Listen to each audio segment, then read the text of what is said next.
My name is Noah, and today I'll be presenting my capstone on the Rees Ridge Project, promoting biodiversity in the heart of downtown Toronto.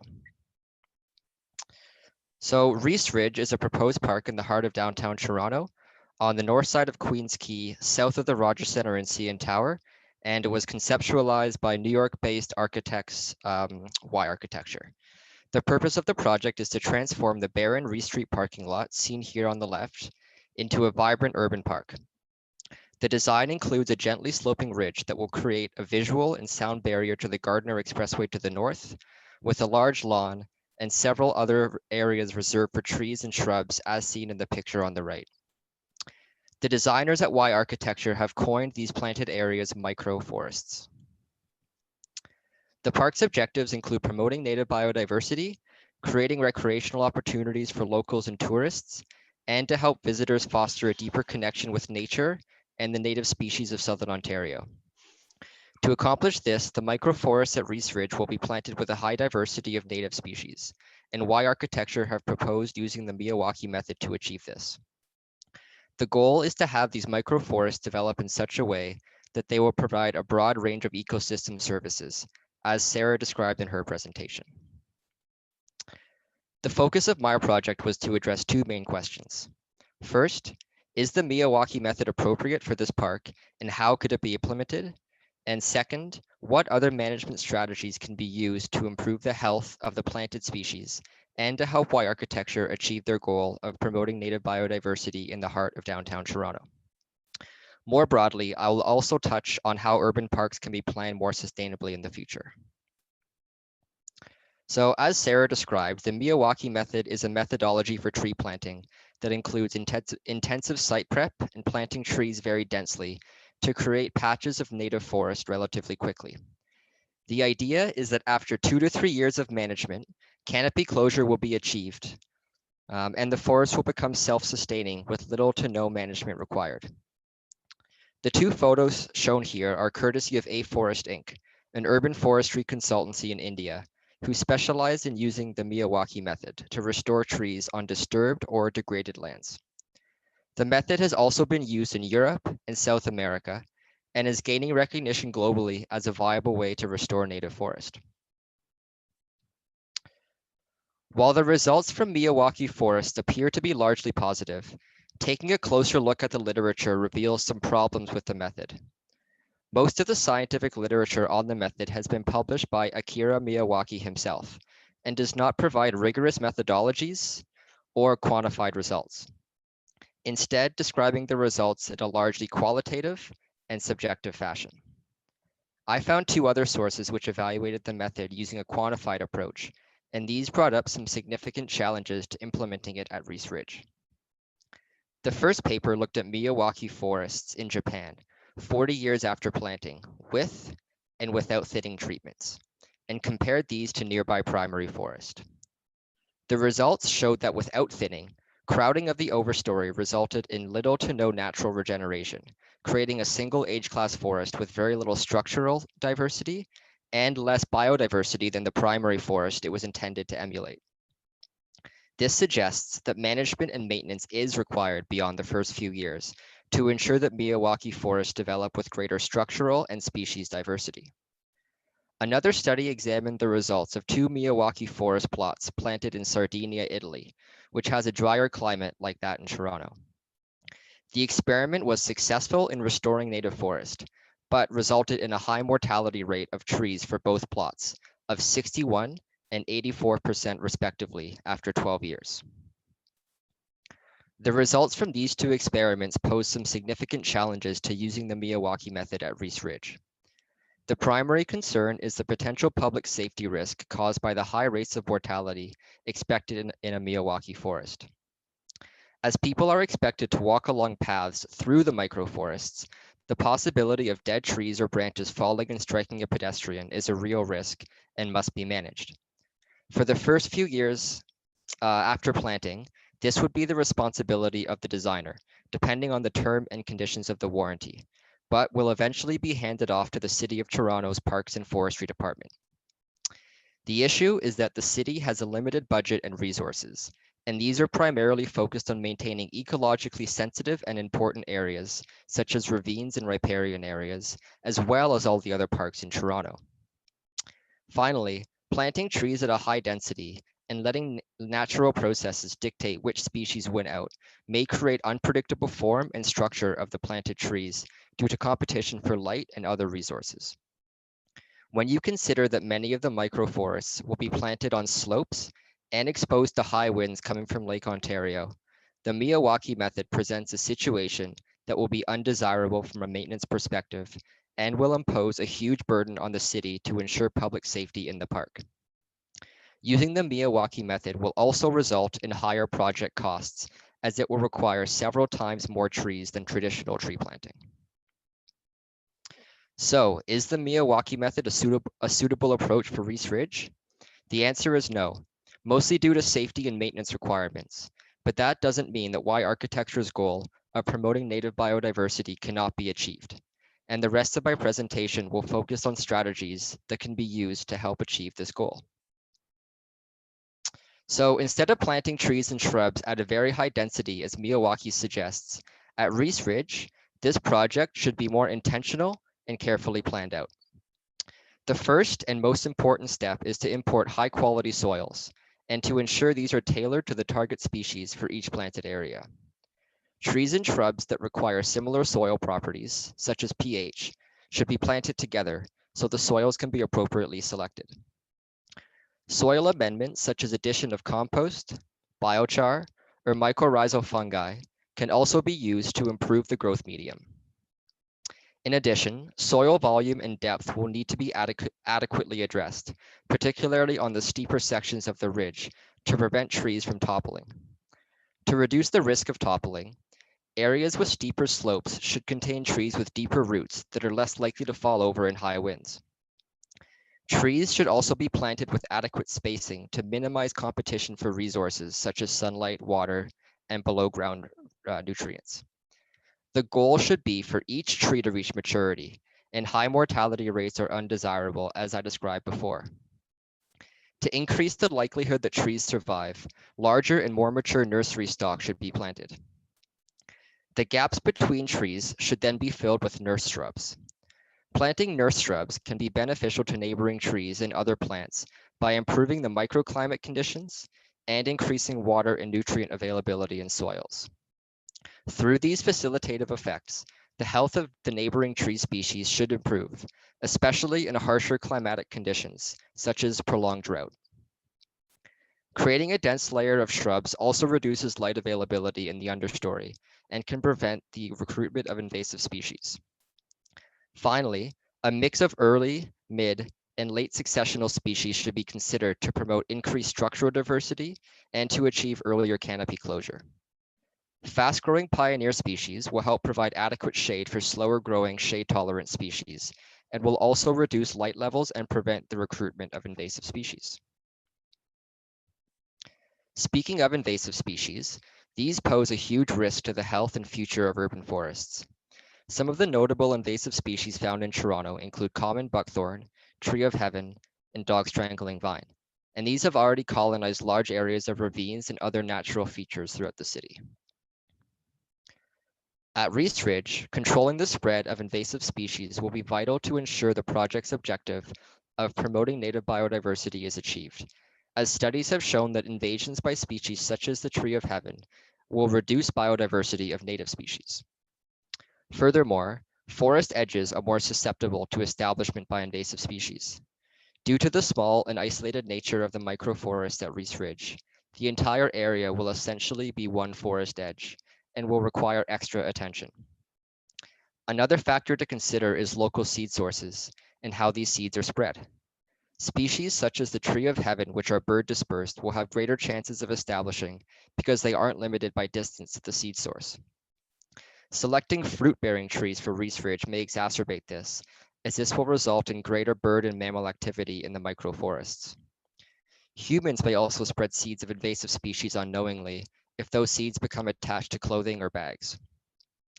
Therefore, it is important for managers of Rees Ridge to develop an effective invasive species monitoring protocol that emphasizes early detection and removal. All the time put into carefully selecting and planting native species in the microforest will be for naught if invasive species colonize the area and crowd out the planted native species. 10-minute mark. Another area for innovation at Rees Ridge is to explore the idea of creating public-private partnerships between the City of Toronto and local NGOs that specialize in forest and tree stewardship. This framework is how Central Park is managed in New York City, with the Central Park Conservancy taking over in 1980 and drastically improving the management and maintenance program at the park. While the scales of Central Park and Rees Ridge are vastly different, the concept of engaging NGOs in park maintenance has potential to improve the conditions of urban parks and reduce the burden on the city to maintain them. NGOs can also coordinate workshops to educate the public on the importance of promoting native biodiversity and to help residents foster a deeper connection with nature where they live. These workshops can also educate locals on how to identify notable invasive species, such as the 3 I mentioned earlier. While regular monitoring from the city or other organization will still be required, this strategy could increase the likelihood of detecting invasive species earlier and to remove them before they have a significant negative impact on the vegetation in the park. Another important factor to consider when planning and managing Rees Ridge is to understand the trade-off between using the park for recreation and promoting native biodiversity and ecosystem services.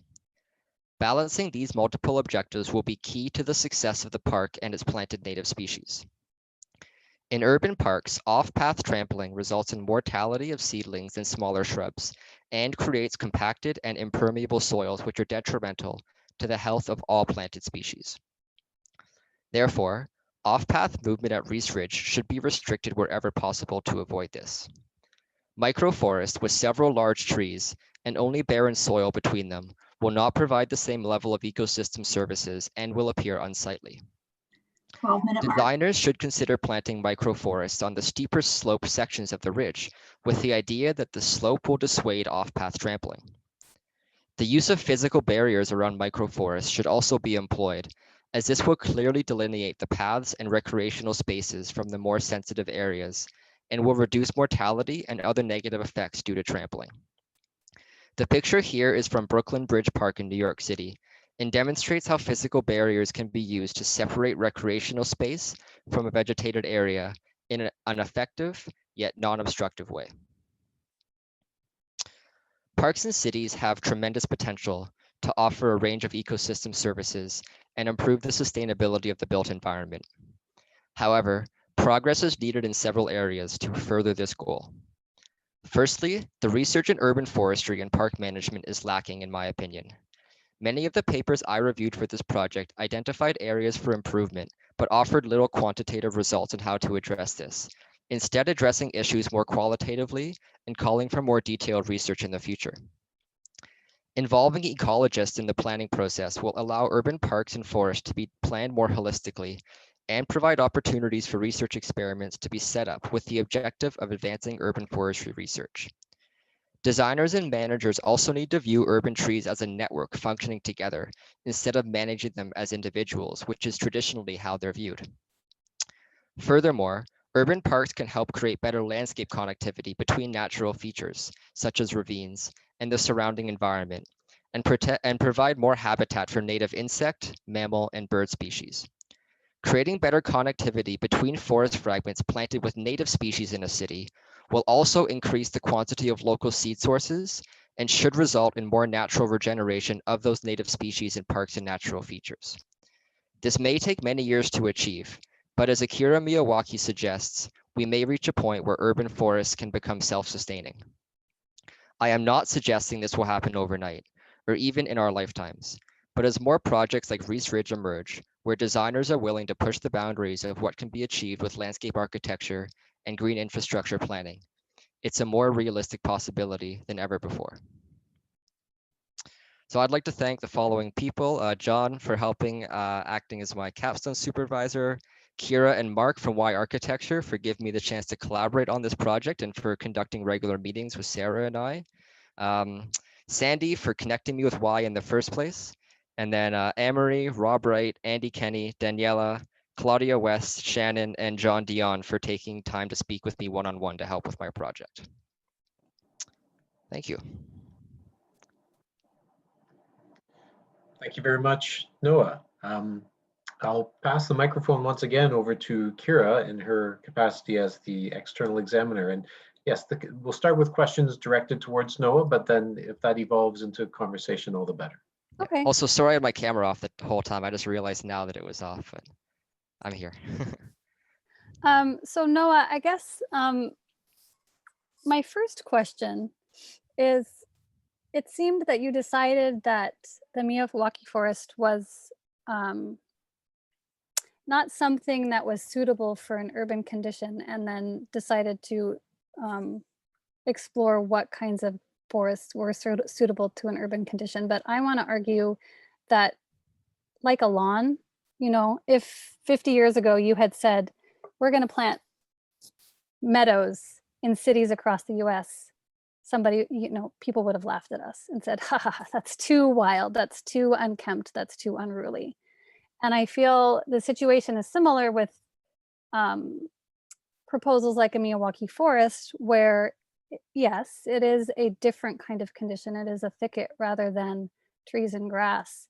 But given the state of the world, it's imperative on designers and people like yourselves to start to push against the conventions of urban conditions in order to preserve our world as we know and love it. And so I'm curious what pushed you away from prodding at the Milwaukee Forest and instead of saying these are the other ways you could do things, figuring out how you could manage a Milwaukee Forest. Like, how could you take what he had done and adapt it? Like, how could you create a maintenance regimen that would allow this intensive biodiversity to be safe and, you know, create a maintenance strategy that says, okay, so in the first 3 years you do this, in the second 10 years you do this, in the last 20 years you're doing this. So there was a question embedded in that.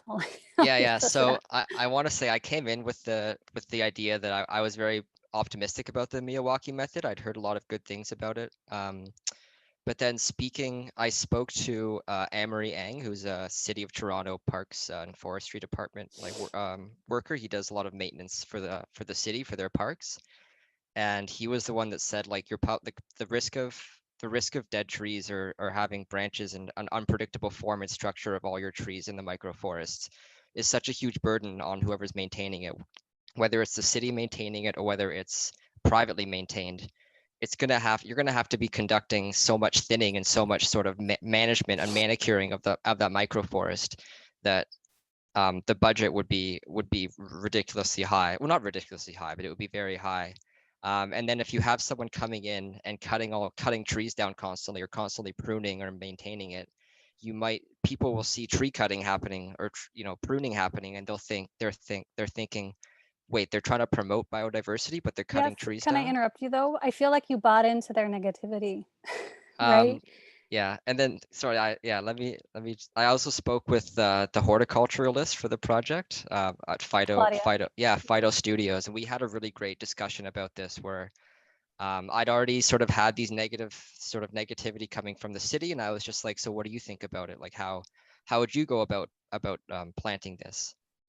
And she's kind of said what I said, where you want to figure out what your final form is going to look like. What's my end result going to look like? And you plan that from the start instead of planting trees haphazardly and letting nature dictate what species will become the dominant trees. You want to decide ahead of time, what are my dominant trees? And then plan in between those dominant trees, how am I going to fill the gaps? Which is where I thought the idea of like nurse shrubs would be great, because it can provide a better growing conditions for the trees you want to win out. So by that way, you can still plan to have a wide variety of native tree species, but have all of them reach maturity and have this beautiful mix and dense canopy with lots of space in the understory and not dead branches and trees lying all over the place. Yeah, okay. I'm not going to push you on this because I'm sure other people have questions. We'll agree to disagree. I think that you're not challenging conventions in a way that is moving this research towards being able to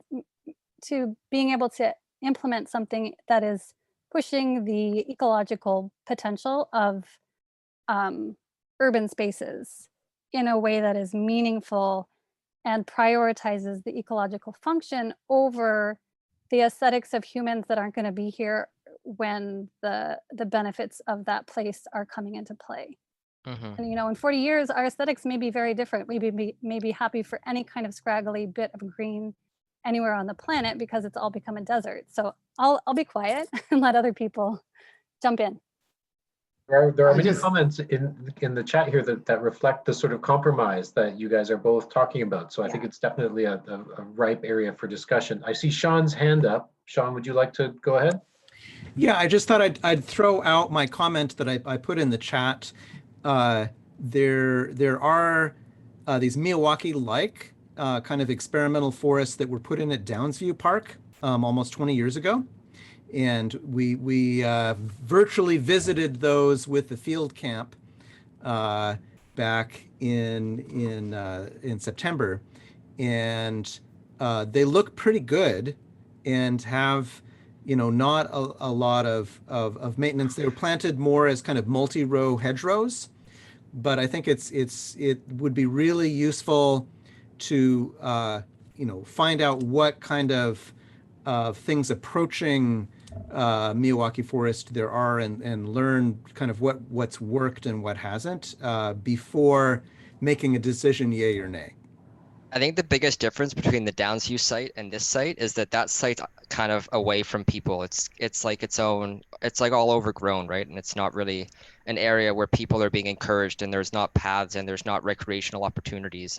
It's right along a major path. I guess you guys did not see that, but that's a very accessible area. And the space is a bit larger too, isn't it? Like there's a lot more area for them to work with, or is it still a pretty tight, condensed space? Well, I mean, I guess this is a disadvantage of not going in person, but those are sort of squashed between a well-traveled path and motorway and a highway. So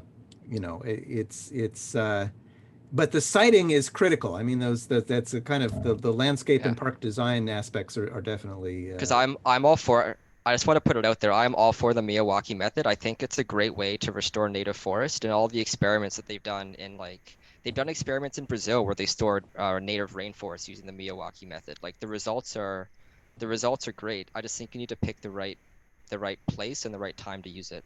And I just, based on what I heard from professionals in my research, I didn't think that Rees Ridge was the right time or place to use it. I would side with you, Noah. I mean, I don't think I mean, it's the issue is it won't remain a thicket for long. That much we do know. And it's going to go off on its own trajectory.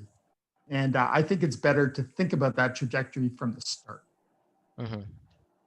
Yeah, plan for what it's going to end up looking like, not start from a sort of let's see what happens. I think that's isn't the benefit of this approach, and I'm not an expert in this, but from what I heard, the benefit is that it and this was the language that I think Sarah used, is that it accelerates the natural successional processes. So it's not a permanent state; it's an ephemeral state. It's a way to leapfrog the long development period to get you to what it is you're describing, which is a desired state. Yeah. Is that accurate? That's assuming you're going to have a lot of natural regen and sort of other natural processes happening. Oh, and in a park, I'm just not sure you're going to get a bunch of natural regen happening. Right. I think those are I think that's Sorry, Mark, you're breaking up a little bit for us. Is that better? Yeah. We can hear you.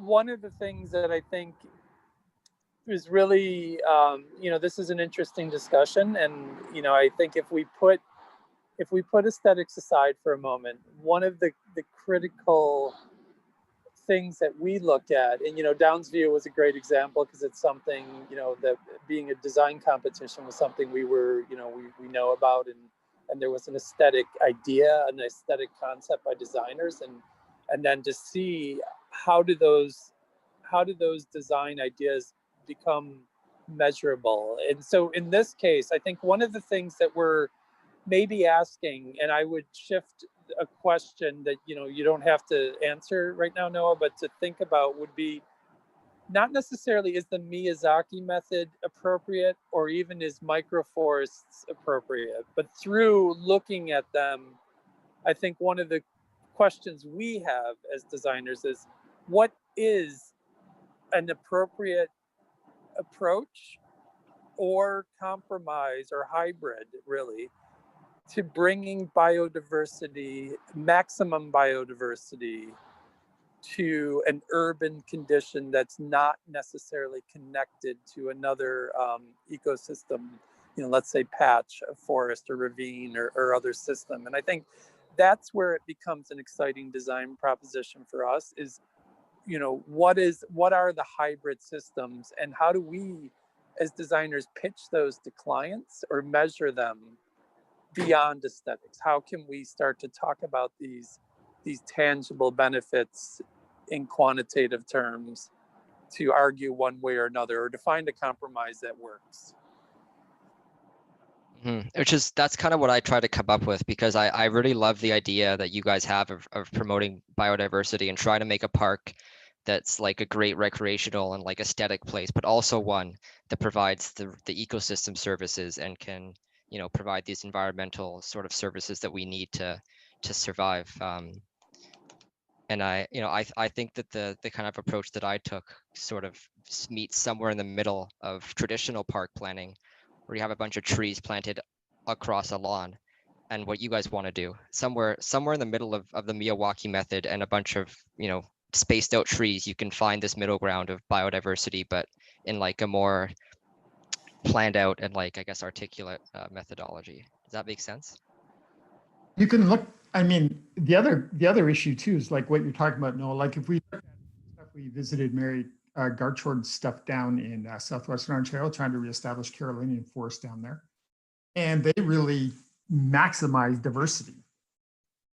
Like they planted 130 species, I think, but of those, they focused on understory plant, shrubs, and the eventual trees they wanted to eventually take over the site. So it'd be interesting to talk to her and get her thoughts. I'd be interested to hear her thoughts on this. And the understory, like I don't know a ton about shrubs and plants versus trees, but what you can do with the understory in that park is incredible. You can do so many things with your smaller plants, and you can really promote biodiversity in that way. Instead of just thinking as trees as your biodiversity, think of everything you plant as this method of increasing biodiversity. The trees are just one component of it. Yeah, and she would argue taking that approach actually jumpstart things really. Like they had endangered moths and beetles coming in quickly. Yeah, that's cool. This is clearly an area where we could have lots of conversation. Now, I do realize that we are past the official scheduled end date or end time of today's session. So I don't know, I could float the idea that if people wanted to stick around and continue to chat about these ideas, you can stay online and we can pass ideas around. Otherwise, I'd like to take this opportunity to thank